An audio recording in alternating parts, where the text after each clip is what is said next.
From the New York Times, it's The Headlines. I'm Tracy Mumford. Today's Thursday, December 4th. Here's what we're covering.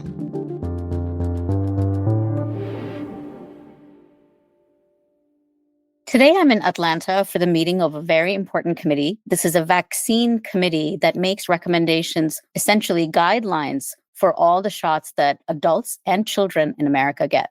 And this week, it seems like they are about to make some very big changes.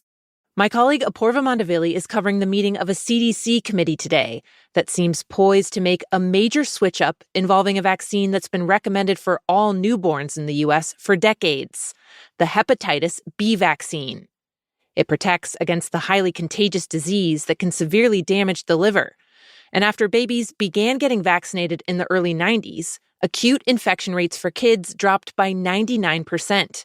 But the committee now seems likely to decide that vaccine should be delayed or no longer offered to children at all, as Health Secretary Robert F. Kennedy Jr. has cast doubt on whether it's necessary. Apoorva says they're also going to discuss revising the use of other common childhood vaccines. The committee doesn't make laws or rules, but the guidelines that they come up with are very important because they essentially determine whether insurance companies and government insurance programs will cover the shots. So what they decide could affect people's ability to afford these shots or even have access to them. More broadly, the public health experts that I talked to are concerned that this committee is really elevating some anti-vaccine tropes that have been circulating for decades. The committee members were all handpicked by Robert F. Kennedy Jr., who has made many unfounded claims about vaccines over the years, that they were not tested properly, that they are toxic to children's brains, that they cause conditions like autism. So beyond any decisions that this committee makes, just having these conversations in this very public format by this important committee gives these fringe theories legitimacy. And that makes public health experts worry that it will further erode confidence in vaccines and we'll start to see the return of some diseases that we have not seen in a very long time. Today on Capitol Hill, 2 U.S. military commanders are expected to face sharp questions about one of the U.S.'s deadly boat strikes in the Caribbean and whether it was a war crime. For months, the administration has been targeting boats it claims are carrying drugs, killing over 80 people so far. While many use of force experts and lawmakers have criticized that overall campaign as illegal, today the focus will be on one strike in particular. On September 2nd, SEAL Team 6 operators launched a strike on a vessel from Venezuela carrying 11 people. After the smoke cleared, surveillance video showed 2 people still alive in the wreckage. According to officials the Times talked with, the military intercepted communications from the survivors who were radioing suspected cartel members for help. Officials say the military interpreted that distress call as meaning the survivors were still in the fight, and Admiral Frank Bradley, who was overseeing the operation, ordered a follow-up strike that killed both people. Lawmakers are expected to scrutinize these details of the attack, since the Pentagon's Law of War manual prohibits firing on shipwrecked people who aren't still actively fighting. There's also the question of who bears the ultimate responsibility for the second strike, Bradley, who ordered it, or Hegseth, who signed off on the lethal operation more broadly.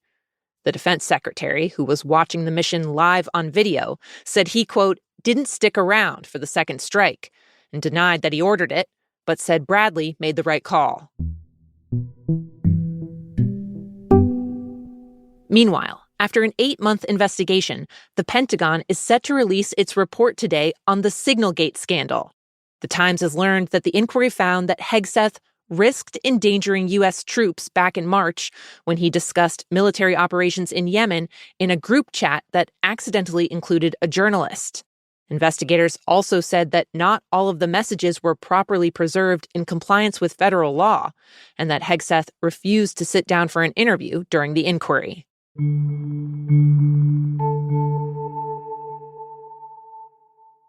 At the White House yesterday, my administration has taken historic action to lower costs for American consumers, protect American auto jobs, and make buying a car much more affordable for countless American families and also safer.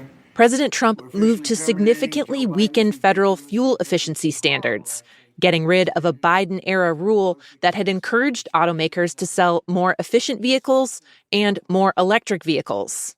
It's the administration's latest move to gut policy aimed at addressing climate change and double down on gas-powered cars.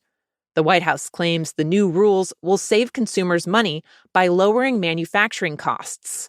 Economists told The Times that could happen to some extent, but it would come at the expense of public health and the environment. Additionally, Trump's own tariff policies, along with inflation, have helped drive up the cost of many cars. As Trump announced the new lowered standards, he was flanked by top auto executives who publicly celebrated the changes. In private, though, many have expressed concerns about the whiplash of changing federal policies, as during the Biden administration, they already spent billions of dollars pivoting to electric vehicles.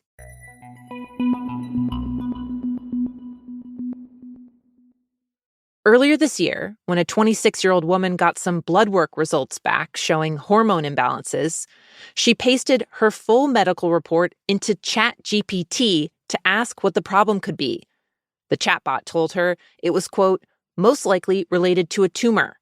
That was wrong. But when a 63-year-old man who'd been feeling some discomfort while exercising asked ChatGPT for advice, he used the info the chatbot gave him to persuade his doctor to take a closer look at his heart, where they found a significant blockage. These kinds of mixed results are the reality for millions of people around the world who have started using chatbots for health advice. Considering the bot's well-deserved reputation for getting all kinds of things wrong, experts are concerned about the potential for misinformation, people thinking they're dying when they're not, or thinking that something's not serious when it might be. The other big concern around this trend is privacy. Some people are uploading their whole medical histories to chatbots, which can include a ton of sensitive information. And HIPAA, the federal health privacy law in the U.S., doesn't apply to companies that operate the bots. One professor who specializes in biomedical tech told The Times, "You're basically waiving any rights that you have with respect to medical privacy." Still, there are some perhaps unexpected benefits that people point to. One woman who has metastatic appendix cancer told The Times it's been helpful to get ChatGPT's immediate overview of her test results, especially when they're bad. She felt like she could process the devastating news before her doctor's visit and then use her time with the doctor more effectively.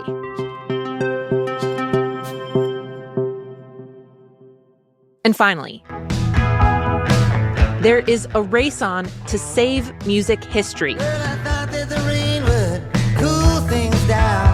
A lot of artists' studio recordings were originally captured on magnetic tapes, which are now decaying.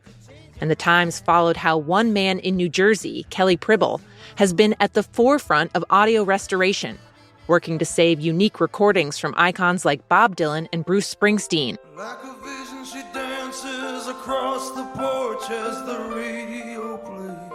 All analog recordings get more and more fragile over time, but some of the most vulnerable recordings are from the 70s and 80s, when changes in manufacturing introduced problems that have only become obvious over time. Pribble has his own glossary for how to describe those problems, everything from loss of lubricant syndrome to adhesion syndrome, where spools of tape get fused together into a huge, solid chunk. And Pribble's been pioneering various Rube Goldberg-esque techniques to save them, using products that you'd usually find in a waxing salon, for example, or drying out wet tape on a hand-built rack of carefully angled hair dryers. One audio expert at the Library of Congress said Pribble is known as the magician. He's salvaged tapes from hundreds of artists. But the work is expensive. One record executive whose company owns a huge catalog of old recordings said it would cost millions of dollars to process and preserve all of their old tapes. So it becomes a difficult question of what is and isn't worth saving. Those are the headlines. I'm Tracy Mumford. We'll be back tomorrow with the latest and the Friday News Quiz.